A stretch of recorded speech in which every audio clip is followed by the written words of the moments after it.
They pointed out SK Gaming back onto winning form and really strong play out of them as well. Want to start with the picks and bans and this whole Nocturne pick, leaving Kassadin open, taking the Nocturne into it. What do you reckon to that? Well, so Ken Pan actually just said himself that heard a rumor about his Nocturne mid here, and they actually built a comp pretty much to counter it. Already from first picking Morgana into going Caitlyn, while an AD carry which Candy Pan hasn't played for a while, however it's an AD carry with a jump. How do you survive Nocturne jumping you? You need to have something to jump away from him. It works perfectly, you get the black shield, you won't get feared, and therefore Caitlyn won't die to the Nocturne dive in, which was the whole idea for Subaru. So I have to question the fact they actually didn't realize this one during the picks and bans Subaru, because we saw Morgana first into Evelynn and Caitlyn. It's where, in my mind, Subaru to say, okay, clearly they have built a combo already which is very strong against Nocturne and Jarvan in the case, and say, okay, we're not going to play these champions. I mean, Elise was open, could have gone Elise jungle.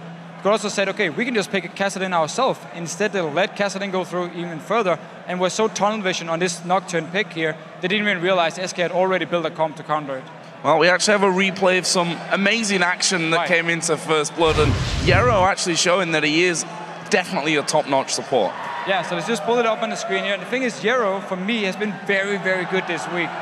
And this First Blood, we were actually watching it backstage here and thinking, what's going to happen here? He's very low. Sven's going to spin here for a while. But this time around, Subaru have full vision, or like they know exactly, have full knowledge of what's about to happen here. Let's just roll the clip.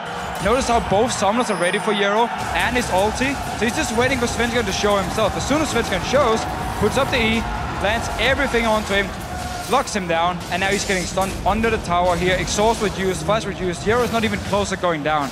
Meanwhile, in the mid lane here, first sign of big issues. Nocturne is supposed to be the counter here to Kassadin in lane. You definitely don't want to give up a kill one-on-one. I do think Selfie was looking to the bot lane and actually moving down already, while Jessis then jumps him, gets some damage onto him before Selfie realizes, and then can try and fight back.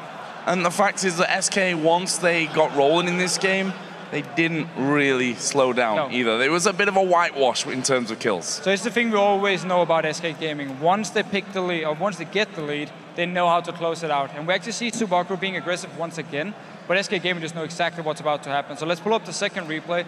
Big team fight around the 19-20 minute mark here.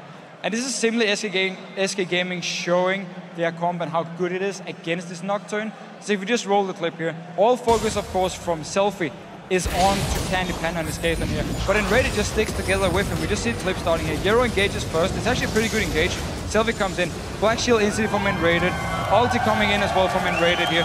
Selfie at this point, there's nothing he can do to take him down, so he's dead. And now the rest of the fight, while Subaru actually managed to disengage, they've lost the kill pressure from having Selfie ulti in.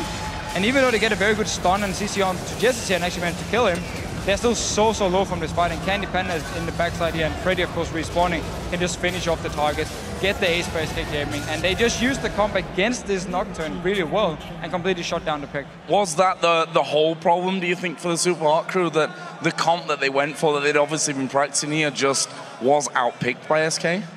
So it was outpicked, and I don't feel they played aggressive enough early on in the mid lane with Selfie. Like they needed.